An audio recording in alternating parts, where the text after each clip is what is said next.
Apa yang terjadi jika fundamental ekonomi Indonesia ke arah rupiah 15.000 terhadap dolar, minyak mentah $100 per barel, lalu Amerika terus menaikkan suku bunga dolar untuk menarik dolar pulang ke Amerika dengan lanjut terus perang dagang serta perang tarif di berbagai wilayah yang dilakukan oleh Amerika ke semua negara yang Amerika defisit neraca perdagangannya. Akankah Indonesia aman atau terjadi tight ekonomi?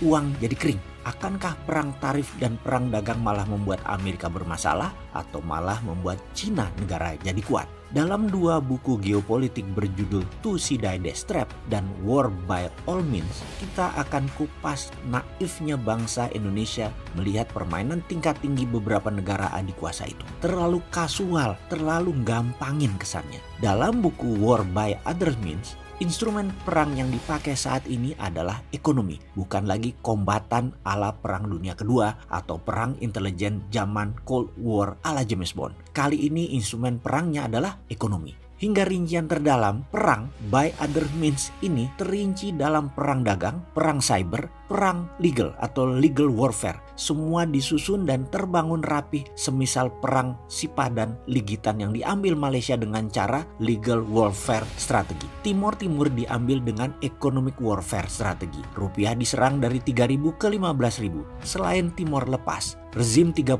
tahun rata tanah. Harga aset BUMN dan swasta bertumbangan jadi tinggal 20% nilainya, dibeli murah para kapitalis panen raya seperti JP Morgan, Goldman Sachs, Temasek, dan kapitalis-kapitalis lainnya. Pengalaman pengusaha Indonesia seperti Pak Rosan dan Pak Sandi kala itu di tahun 98, mereka juga panen akbar. Harga aset tinggal 20%, banyak disapu oleh mereka, kemudian dijual di harga normal kurang dari 5 tahun kemudian. Triliunan aset mereka bertumbuh hanya dalam waktu kurang dari 5 tahun. Mereka berdua adalah sedikit dari orang yang mendapatkan manfaat dari serangan economic warfare yang dimanfaatkan sebagai peluang memperoleh kemakmuran dari sebuah kebodohan rezim. Bisakah ini terjadi kembali? Banyak yang merindukan peluang ini. Saat ini lain karena swasta tidak terlalu bermain, hanya BUMN. Inilah masa harga BUMN menjadi genting. Percayakah bahwa ada tsunami kecil ketika economic hitman menyerang lagi, maka BUMN yang akan kolaps? Siapa yang mau ambil peluang? Kembali ke war by other means. Perang cyber jagonya Rusia. Rusia jago sekali perang hybrid dan menggunakan tool, salah satunya adalah cyber war. Demi memecah Eropa, Brexit Inggris diprovokasi melalui cyber dan mempengaruhi jajak pendapat penduduk Inggris. Sehingga Inggris keluar dari Uni Eropa. Eropa jadi lemah. Itu maunya Rusia. Cyber Rusia memenangkan Trump, di mana Rusia anti sekali dengan Hillary Clinton yang kalau jadi presiden bisa menyikat Rusia